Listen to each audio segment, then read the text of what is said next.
Welcome back, arm Xers. So, what we're going to be working on is the Kong. Now, the Kong comes from many different cultures. The movement is new, and it has a very simian-like movement to it. Some people call it the chimp. That's different from the ape step that you've seen in Prasara Body Flow. So we're going to work on it today.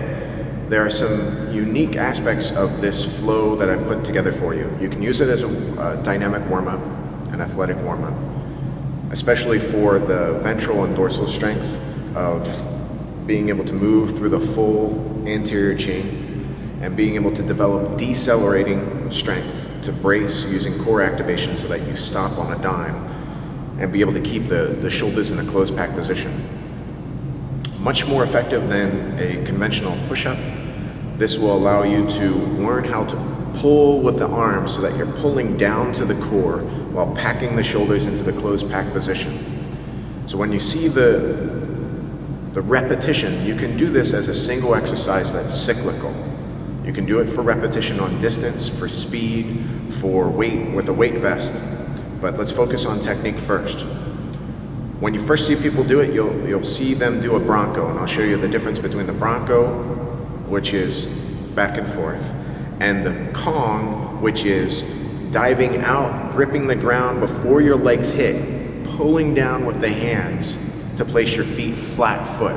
So this is a really important cue. You want to stay off of ball of foot and get to flat foot or midfoot balance for the next propulsion, because you go from flat foot to ball of foot, you launch, dive out, hit with the hands, and before your feet touch, you pull down with the hands so that the core kicks in before your feet touch, then flat foot balance, and you begin the next repetition.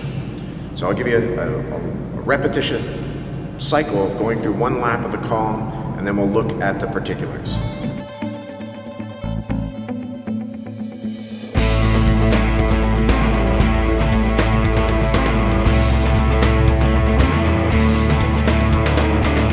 Now I'm going to do it again. I'm going to show you what not to do. And what your first tendency will be to do is to keep the elbows out and to stay on ball of foot, rocking back and forth. So it ends up looking like a poor man's bear crawl. Now try it again and look at the technique of landing, pulling with the arms, landing midfoot balance. Beginning flat foot, shift to ball of foot and dive forward. Fingers out, land palms pulling, knees to chest, land flat foot.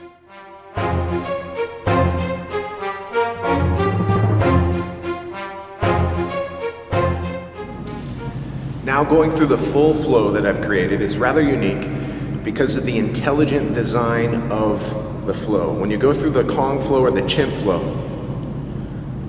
the focus is the anterior chain, being able to draw with the hands, land midfoot balance.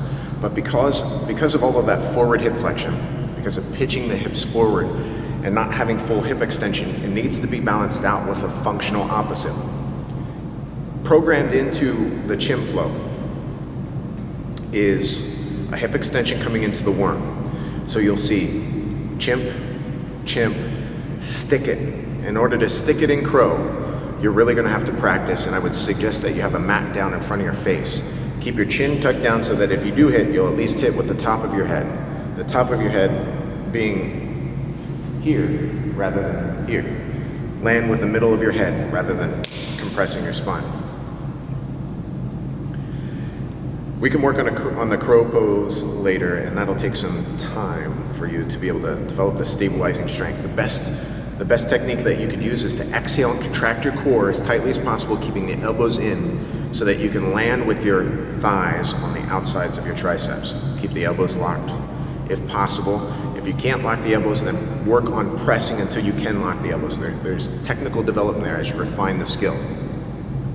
Coming out of the crow will be your first worm. If you can't do the worm, just press your legs straight back into a plank or push-up position. But if you can work on the worm, you need to, because it's for full hip extension. And the worm throws the hips down and the knees up. As you come out of it, you press back with the palm heels.